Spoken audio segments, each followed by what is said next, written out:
Hello बच्चों, कैसे हैं आप। मैं अभिजीत पांडे जीत क्लासेस में आपका स्वागत करता हूं और आज मैं आपके सामने क्लास 10 ट्रिग्नोमेट्री के कुछ अलग टाइप के क्वेश्चन लेके आया हूं, जिसमें आपको ट्रिग्नोमेट्रिक इक्वेशन दिया होगा और उसमें मुझे उसकी वैल्यू निकालना है, उसको सॉल्व करना है। तो कैसे सॉल्व करना है बच्चों, इसमें कोई ऐसा बहुत बड़ा रॉकेट साइंस नहीं है। जैसे हम अलजेब्रिक इक्वेशन को सॉल्व करते थे, जैसे लीनियर इक्वेशन को सॉल्व करते थे, जैसे क्वाड्रेटिक इक्वेशन को सॉल्व करते थे, वैसे ही इसमें हमको सॉल्व करके उसकी वैल्यू निकालना है। तो चलो बच्चों देखते हैं क्या है प्रॉब्लम हमारे पास है 2 sin square theta minus cos theta equal to 1।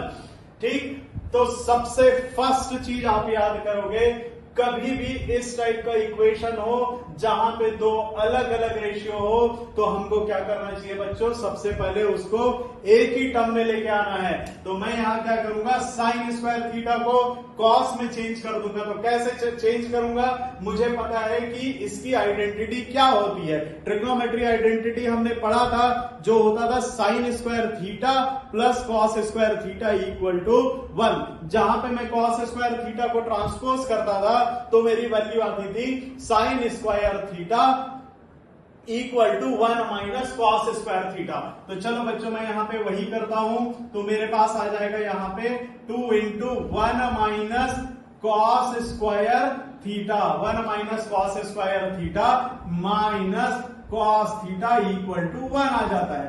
ठीक है बच्चों, अब मेरा जो नेक्स्ट स्टेप होगा, इस 2 को मैं अंदर पे मल्टीप्लाई करूंगा। 2 को मल्टीप्लाई करूंगा तो कितना आ जाएगा, 2 minus 2 cos square theta minus cos theta equal to 1।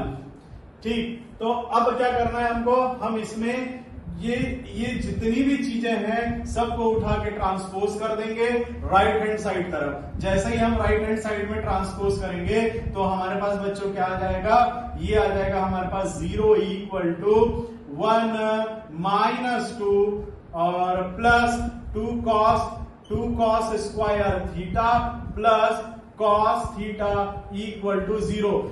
तो सॉरी, इक्वल टू 0 नहीं, हमने पहले यहां पे 0 ले लिया। हाँ, चाहो तो आप उधर पे भी रख सकते हो, चाहो तो आप इसको ऐसे भी लिख सकते हो। जैसे अभी आप इसको सॉल्व करोगे, 1 माइनस 2 कितना हो जाएगा, 1 हो जाएगा। यहां पे क्या आ जाएगा, 1 plus 2 cos square theta plus cos theta. तो चाहो तो मैं इसको ऐसे भी लिख सकता हूं, इसको मैं लिखूंगा 2 cos square theta plus cos theta minus 1 equal to 0। तो मैं इसको ऐसे लिख सकता हूं, क्योंकि 1 माइनस 2 मेरा कितना हो जाएगा, -1 हो जाएगा। और जब मैं इसको स्टैंडर्ड फॉर्म में लिखूंगा, जैसे कि मैं अलजेब्रिक एक्सप्रेशन या इक्वेशन को भी स्टैंडर्ड फॉर्म में लिखता हूं, कैसे स्टैंडर्ड फॉर्म में लिखता था, उसके पावर को डिक्रीजिंग ऑर्डर में लिखता था, वैसे इसको मैंने लिखा, ये मेरा स्टैंडर्ड फॉर्म है। तो मेरे पास क्या है बच्चों, 2 cos square theta plus cos theta minus 1। चूंकि अब एक ये क्वाड्रेटिक इक्वेशन है, तो क्वाड्रेटिक इक्वेशन में हम क्या करते थे बच्चों, मिडिल टर्म को स्प्लिट करके हम उसकी वैल्यू निकालते थे। इसमें भी हम वही चीज करेंगे। Splitting the middle term method में हम क्या करते थे, लास्ट टर्म को फर्स्ट टर्म से मल्टीप्लाई करते थे। तो चलो उसको करके देखते हैं। हम यहां पे क्या करेंगे, फर्स्ट जो है हम यहां पे क्या करेंगे बच्चों, फर्स्ट टर्म को जो कि है हमारा 2 कॉस स्क्वायर थीटा, उसको मैं लास्ट टर्म से जब मैं मल्टीप्लाई करूंगा जो कि -1 है, वो मेरे पास आ जाएगा -2 कॉस स्क्वायर थीटा। अब जब मैं इस मिडिल टर्म को स्प्लिट करूंगा तो मेरे पास क्या आना चाहिए, -2 कॉस स्क्वायर थीटा आना चाहिए। तो अब चलो अभी मैं इस मिडिल टर्म को ले लेता हूं, वो मेरा मिडिल टर्म क्या है, कॉस थीटा है। अब इस कॉस थीटा को मैं स्प्लिट करूंगा और उस स्प्लिट करने के बाद जो भी मेरे पास टर्म आएगा उसको मल्टीप्लाई करने के बाद क्या आना चाहिए, -2 कॉस स्क्वायर थीटा।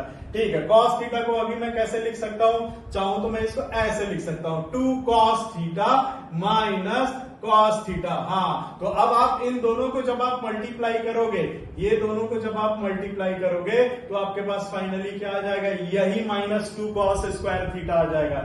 इसका मतलब मैं यहाँ पे कॉस थीटा को क्या लिख सकता हूं बच्चों, मैं यहाँ पे लिख सकता हूं 2 cos square theta plus 2 cos theta minus cos theta -1 equal to 0। ठीक है बच्चों। अब यहाँ पे हम कुछ कॉमन ले लेंगे। क्या हमारा कॉमन आ रहा है यहाँ पे मेरा कॉमन आ रहा है 2 cos थीटा आ रहा है, तो मैं यहाँ लिखूंगा 2 cos थीटा और ब्रैकेट के अंदर क्या आएगा cos theta plus 1 cos theta plus 1 आया बच्चों मेरा।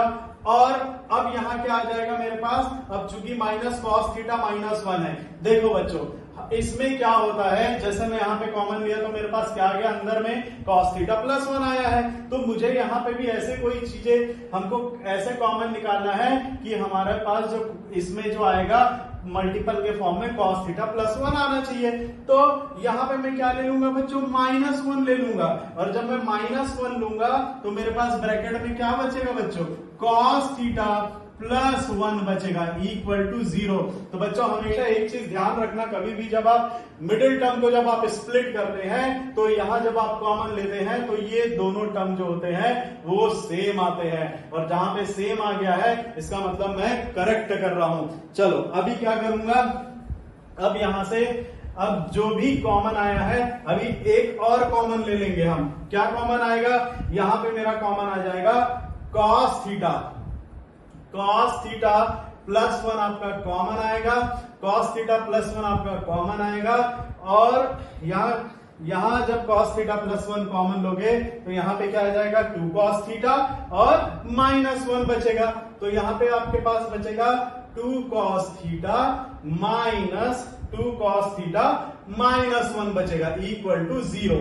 तो बच्चों यहाँ पे 2 वैल्यू आएगी, मैंने आपको बताया था प्रोडक्ट फॉर्म में है यहाँ पे, तो हमारे पास 2 वैल्यू आएगी। और कभी भी क्वाड्रेटिक इक्वेशन की 2 वैल्यू आती है। जैसे जब आप लीनियर इक्वेशन को सॉल्व करते हो तो आपके पास एक सिंगल वैल्यू आती है, और जब आप क्वाड्रेटिक इक्वेशन को सॉल्व करते हो तो 2 वैल्यू आएगी। वैसे ही जब आप क्यूबिक इक्वेशन को सॉल्व करोगे तो वहां पे 3 वैल्यू आएगी।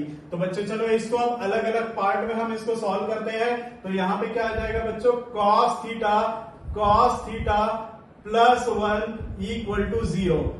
तो सबसे पहले हम इस पार्ट को सॉल्व करते हैं। तो ट्रांसपोज करोगे cos थीटा इक्वल टू क्या हो जाएगा बच्चों, -1 होगा। तो -1 तो बच्चों वो तो वेरीफाई ही नहीं हो पाएगा। क्यों वेरीफाई नहीं होगा, क्योंकि बिकॉज ऑफ थीटा की जो वैल्यू है किसके बीच में लाई करेगी, वो लाई करेगी आपके 90 डिग्री और 0 डिग्री के बीच में लाई करेगी। इसका मतलब थीटा की जो वैल्यू है 0 डिग्री से ग्रेटर देन और इक्वल टू होगी और 90 डिग्री से छोटी होगी। तो अब ये वाला वैल्यू तो हम ले नहीं सकते हैं। तो अब हम क्या करेंगे, अब इसको सॉल्व करके देखते हैं। तो इसको सॉल्व करूंगा तो क्या आ जाएगा मेरे पास, 2 cos theta -1 equal to 0। 2 cos theta -1 equal to 0। तो यहाँ पे क्या करूंगा मैं, -1 को ट्रांसपोज करूंगा तो कितना आ जाएगा, 2 cos थीटा इक्वल टू 1 हो गया। cos थीटा इक्वल टू क्या आ जाएगा बच्चों, cos थीटा इक्वल टू 1/2 हो जाएगा। और हमको पता है 1/2 कब होता है, जब हमारे पास cos 60 डिग्री होता है। तो मैं यहां पे लिखूंगा cos theta equal to cos 60 degree. अब चूंकि मेरे पास दोनों तरफ cos टर्म है, इसलिए मैं यहां पे क्या लिखूंगा, theta equal to 60 degree. Theorem के अकॉर्डिंग मेरे पास थीटा की वैल्यू कितनी आ गई, 60 डिग्री। तो ये मेरा जो होगा फाइनल आंसर होगा बच्चों। इसमें यदि कोई भी दिक्कत हो, कोई भी प्रॉब्लम हो तो कमेंट बॉक्स में मुझे कमेंट करके मुझसे पूछ सकते हैं। तो लगातार मुझसे वीडियो में रहने के लिए, और यदि मेरी वीडियो आपको अच्छी लगी तो आप मुझे लाइक कीजिए, कमेंट कीजिए और सब्सक्राइब कर ज्यादा से ज्यादा अपने फैमिली फ्रेंड्स को इसको शेयर करें। Thank you, bye bye, take care.